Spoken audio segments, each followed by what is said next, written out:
Welcome everybody to Extreme Off-Road Silly Bills, and today we're dealing with the 2018 Nissan Sentra NISMO.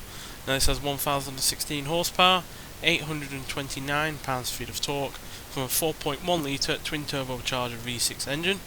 The car itself now has all-wheel drive, off-road suspension and off-road tyres, and it weighs 2,782 pounds. Can now do 0 to 60 in 2.978 seconds, 0 to 100 in 5.272 seconds, and go to a top speed of 241 miles an hour. So unfortunately there's a bit of a glitch on this game at the moment where, for whatever reason, your headlights disappear in the preview image. So yeah, no idea why, but there we go, that's if you're curious. So yeah, not got much in the way of expectations for this car. Granted, we have had fast Nissans before. We have the Nissan GTR NISMO in, let's have a look what place that's in.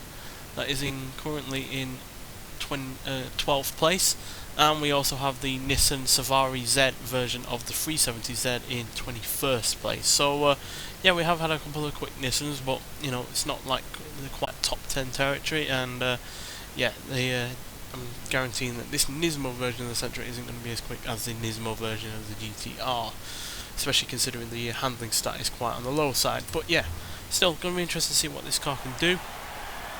Got re-added to the series via the Festival playlist, I think a week or two ago, so yeah, it was pretty nice to see that they brought it back, although obviously not the biggest fan of the car. No idea why it asked me to change the driver tires there, but yeah, still, let's see if it can do well regardless of my dislike of the car. I wouldn't say dislike, just not particularly excited about the car in general, especially given, you know, it's a NISMO. You would expect it to at least be a little bit different in a radical way compared to the standard car, and yet it's still front-wheel drive, still has, you know, less than 200 horsepower.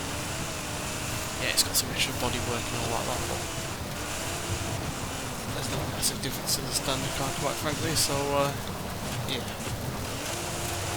I feel like I could have at least made it rear-wheel drive, or you know, at least given it a bit more potent power, because there's plenty of front-wheel drive cars out there with more than 200 horsepower, so it's not like the front wheels couldn't take it, but for whatever reason they had to play it safe. But we're not playing it safe now, because we're rocketing along, and so far we're doing pretty well, handling all of that extra power nicely.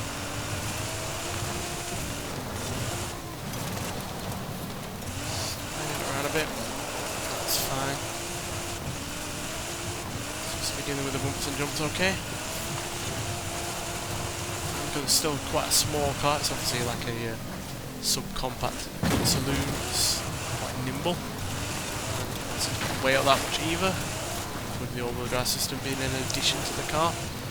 Still not a heavy car whatsoever, which won't help in terms of getting through any road furniture, but it will at least mean that we can stop better and handle better.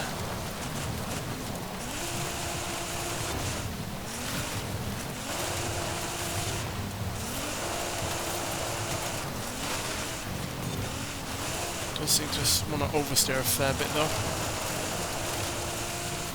I guess it's no surprise there's never any power meant to go through those rear wheels. Let's change the characteristics of the car quite a bit.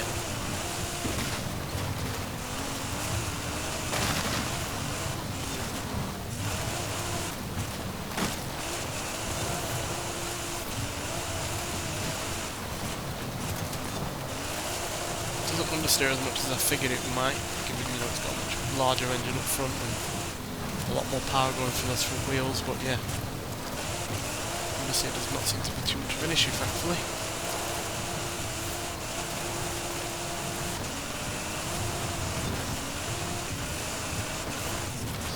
Reasonably quick down there as well, nearly 150 miles an hour, which is pretty solid.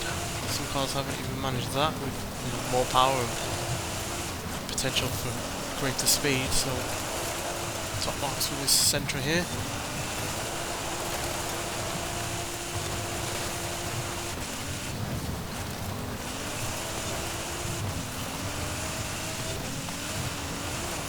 Not sure if this is the same engine that we use in the GTR NISMO one. I know the standard GTR does have a V6 engine, but that's what I have to keep in it when upgrading it for this series.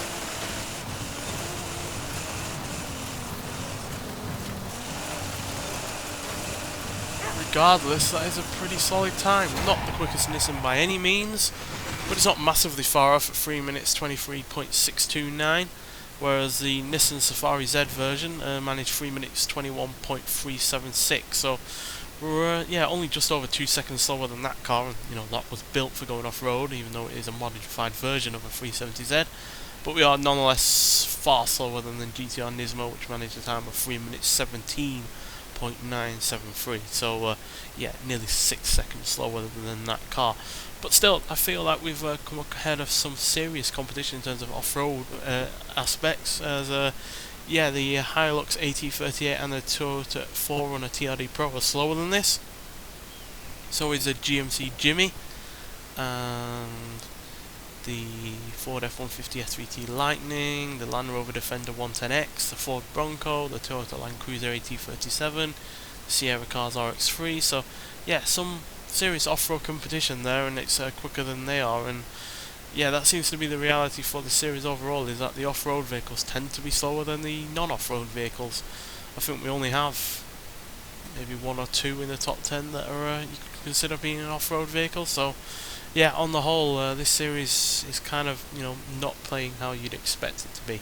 But that's one reason to like it, because yeah, expectations being met all of the time would be boring. So yeah, the fact that we're having cars like supercars and hypercars being really quick on this series is quite a delight. And yeah, this Sentra, despite not being the quickest Nissan, has still, like I said, beaten some off-road competition that yeah, you would expect to be quicker than this, and that just wasn't the case, because at the end of the day the only real issue it had was some oversteer. It had plenty of speed in the right places, it didn't have any understeer whatsoever, considering the amount of power it had going through those front wheels now. And yeah, was dealing with the off-road elements nicely as well. So yeah, overall a surprise. But nonetheless, thanks for watching, and I'll see you in the next one. Bye.